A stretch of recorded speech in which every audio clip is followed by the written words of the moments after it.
يا حامل القرآن قد خصك الرحمن بالفضل والتيجان. Bismillahirrahmanirrahim. Assalamualaikum warahmatullahi wabarakatuh.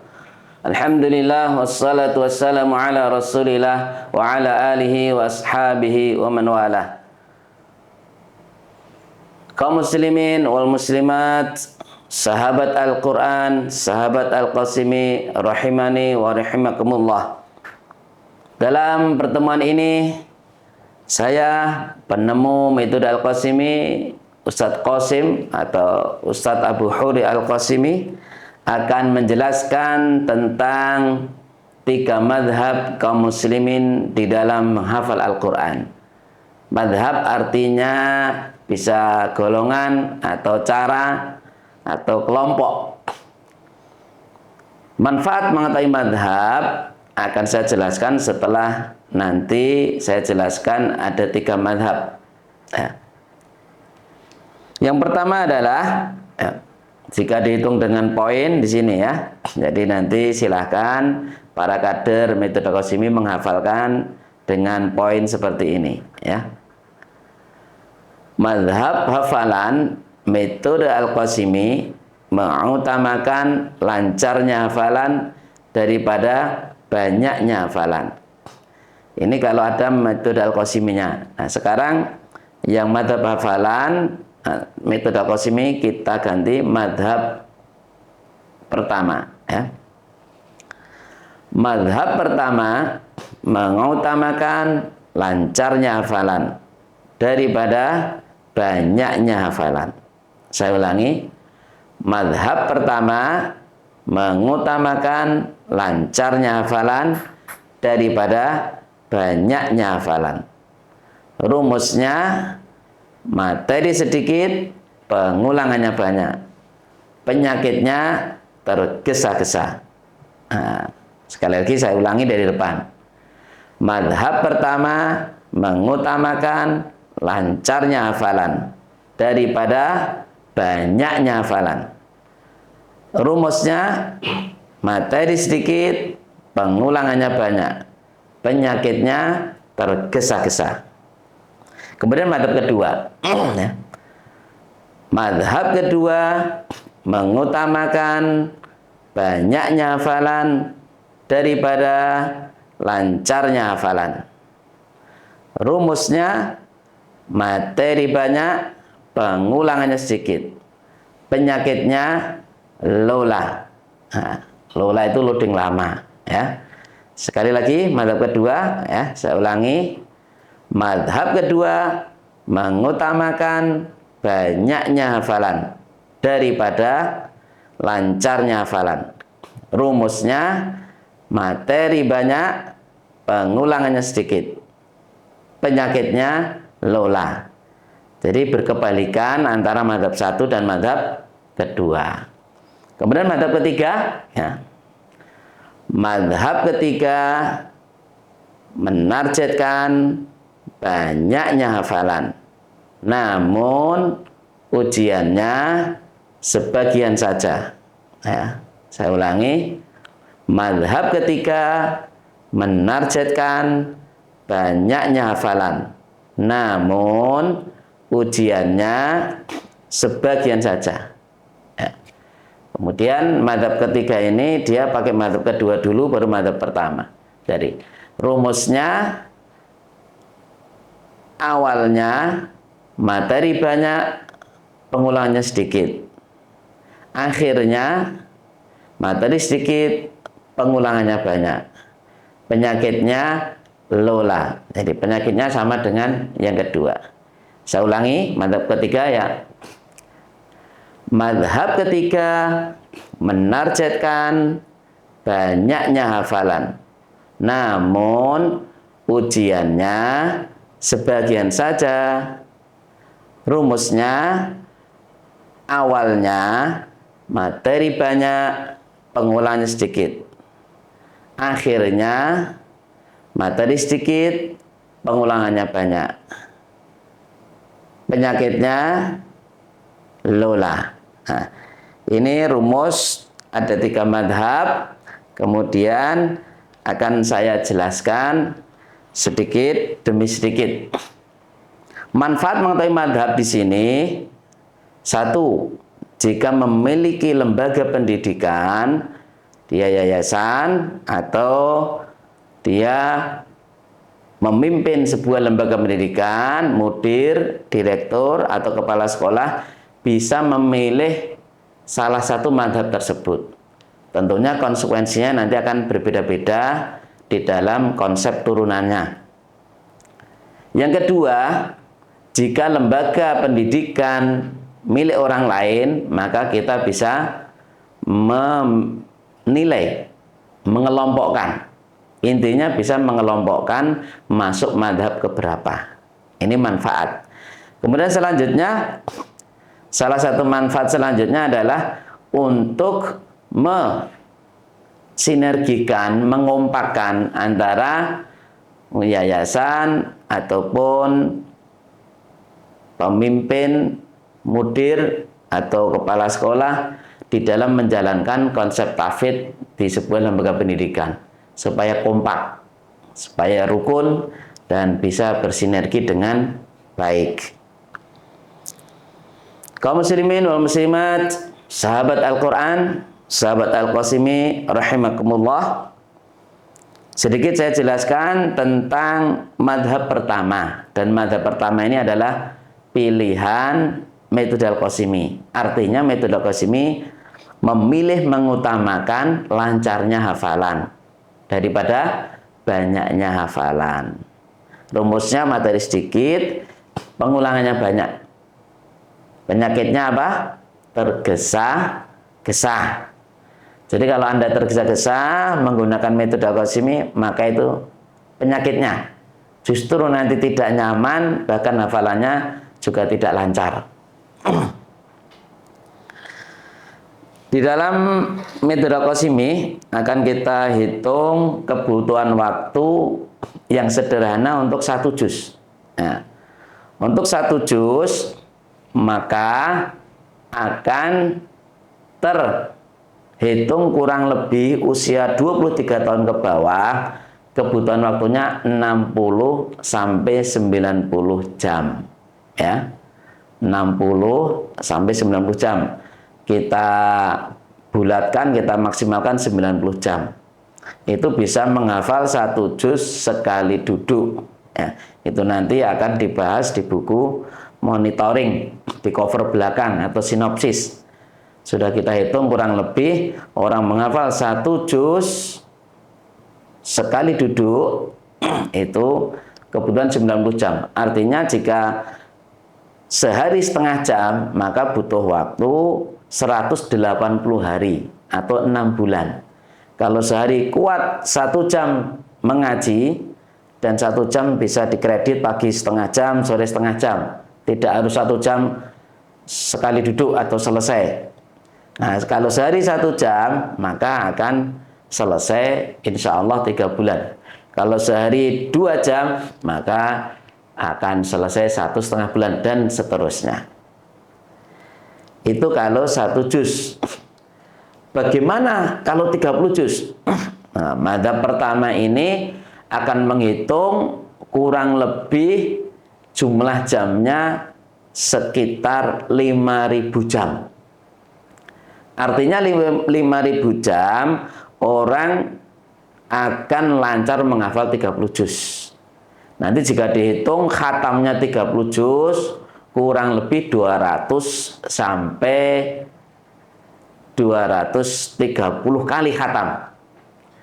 Itu dengan tingkatan bacaan tahqiq, tartil, tadwir, hadir, dan nanti ada MTT. Ya. Sekali lagi, dengan tingkatan bacaan tahqiq, tartil, tadwir, hadir, dan MTT. Ya. MTT itu menghafal tingkat tinggi. Nah, bagaimana nanti tentang tahqiq, tartil, tadwir, hadir, MTT, ya, nanti bisa kita contohkan di lain waktu. Ya, insya Allah. Jadi nanti yang madzhab pertama butuh 5.000 jam. Ujiannya bagaimana? Ujian minimal insya Allah akan bisa, kalau dengan bacaan hadir itu yang bacaan cepat, contohnya ammatasanuna ninna bil azimil azim fi mukhtalifun, umpamanya begitu, dan nanti bisa cepat lagi, itu nanti akan sehari mampu 5 juz. Kemudian akan selesai berarti 6 hari. Itu jam baca hadir. Kemudian tartil. Nah, dengan tartil harapannya dengan 5.000 jam itu mampu membaca dengan tartil 1 juz kali duduk kali 30 kali. Amma yatasaalun 'anin naba'il 'azim. Nah, begitu. Ini contoh tingkatan bacaan tartil. Kaum muslimin wa muslimat, sahabat Al-Quran, sahabat Al-Qasimi yang berbahagia, rahimakumullah, itu yang madhab pertama. Madhab kedua bagaimana? Madhab kedua yaitu mengutamakan banyaknya hafalan. Jadi yang madhab kedua ini hanya hafalan jangka pendek. Mudahnya kalau pagi menghafal, siang sudah lupa. Tidak usah nunggu siang, tinggal sarapan, sudah sayonara, hilang. Nah, madzhab kedua ini khusus hanya orang-orang cerdas saja. Tapi sekali lagi ini hafalan jangka pendek. Orang cerdas itu menghafal Al-Quran 1 halaman itu bisa setengah jam. Nah, kalau 1 halaman setengah jam, Al-Quran ada 604 halaman. Nah, 4 halaman katakan itu bonus, surat Al-Fatihah dan akhir surat pendek juz amma, katakan 600 halaman. Nah, kalau 600 halaman, setengah jam dapat 1 halaman, maka cukup 300 jam. Sekali lagi, ini hafalan jangka pendek dan khusus orang-orang cerdas. Ya. Kalau sehari mampu kuat membaca Al-Quran, menghafal 10 jam sehari, maka akan dapat 20 halaman, artinya 1 juz. Makanya kalau hanya cukup setoran hafalan, ziyadah hanya menambah 1 bulan bisa selesai. Karena 1 juz, kalau sehari 30 juz akan selesai 30 hari. Jadi pola menghafalnya yang fase kedua ini ada 2 fase. Ya. Pertama langsung menghafal, kedua murojaah. Murojaah itu mengulangi. Kalau dia langsung menghafal, biasanya akan mengalami pusingun. Ya. Pusingun itu mumetun, ya. Adiknya mumetun. Artinya akan mengalami pusing menghafal Quran.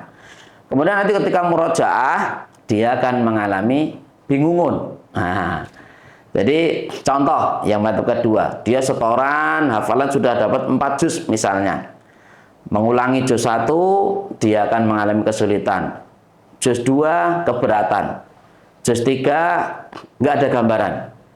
Juz 4, ya Allah bagaimana ini? Kalau bahasa Jawanya, toyong-toyong.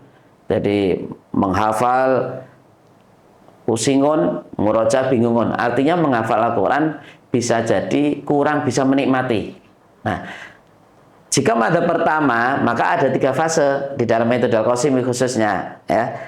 Fasenya bagaimana? 1, fase pertama adalah membaca 40 kali. Fase kedua menghafal. Fase ketiga murojaah. Nah, fase pertama membaca 40 kali itu sebagai pemanasan untuk memudahkan otak nanti ketika masuk fase kedua menghafal. Nah, membaca 40 kali sebagai pemanasan. Kita melihat kalau orang sepak bola, olahraga yang lain, jika tidak pakai pemanasan, maka bisa cedera. Maka menghafal pun juga begitu. Kalau Anda langsung menghafal, ya latih langsung pusingun. Tapi kalau Anda membaca 40 kali dulu, dan bagaimana cara membaca 40 kalinya, nanti insya Allah akan kita jelaskan dalam waktu berikutnya. Insya Allah. Jadi membaca 40 kali ini penting. Penting, itu untuk apa? Sebagai pemanasan dan ketika menghafal Anda lebih nyaman. dan ketika murojaah lebih nyaman. Jadi kalau mazhab kedua itu hafalan jangka pendek, nanti murojaah seperti menghafal. Tetapi kalau mazhab pertama dia menghafal seperti murojaah karena sudah memiliki apa? Gambaran-gambaran saat membaca 40 kali. Kemudian mazhab ketiga ini contohnya mudahnya di dalam sebuah lembaga pendidikan target setoran 30 juz, tapi ujiannya sebagian saja. Sebagian saja bisa sepertiga, artinya 10 juz ujiannya. Kemudian ujiannya setengah, berarti 15 juz. Nah, itu mazhab ketiga. Nah, kurang lebih kalau ujiannya 15 juz, kurang lebih waktunya nanti sekitar 2.800. Mudah hitungannya begini, 300 jam untuk menghafal tadi seorang cerdas, kemudian separuhnya 2.500. Nah, 2.500 dari 5.000 ya, karena kalau lancar 5.000 jam, yang 2.500 untuk melancarkan 15 juz. Jadi kurang lebih 2.800 atau 2.500 sampai 2.800. Jadi itu nanti mazhab ketiga kalau pengen lancar seperti itu. Jadi dia ya kerja 2 kali. Jadi nanti melancarkan lagi. Dan metode Al-Qasimi bisa membantu mazhab kedua dan ketiga. Jadi mazhab kedua kok nggak lancar, oh pakai metode Al-Qasimi supaya lancar. Kemudian contoh yang ringan seperti sekolah yang SDIT atau sekolah madrasah target hafalan 5 juz umpamanya, tapi ujiannya 2 atau 3 juz. Nah, di dalam metode Al-Qasimi bagaimana? Nanti ada tahapan-tahapannya. Dan ada tahapan-tahapannya dan ada SOP-nya bagaimana supaya orang lancar menghafal. Nah, nanti insya Allah dalam kesempatan berikutnya akan kita jelaskan tentang bagaimana standar hafalan lancar di dalam metode Al-Qasimi dan bagaimana cara melancarkan hafalan Al-Quran di dalam metode Al-Qasimi. Bisa untuk semua usia. Jadi dan tidak mondok dan tidak paham bahasa Arab. Bagaimana? Nah, insya Allah keterangan berikutnya tunggu di video-video berikutnya. Demikian tentang 3 mazhab ini, semoga bisa dipahami dan kita bisa sudah menilai kita masuk mazhab keberapa kemarin. Dan kalau ingin lancar jangan lupa pilih metode Al-Qasimi yang mengutamakan lancarnya hafalan. Semoga kita semua dari ahlul Quran, dimudahkan menghafal Al-Quran, keluarga kita dan kaum muslimin pada umumnya. Subhanakallahumma bihamdika asyhadu an la ilaha illa anta astaghfiruka wa atubu ilaik. Wassalamualaikum warahmatullahi wabarakatuh.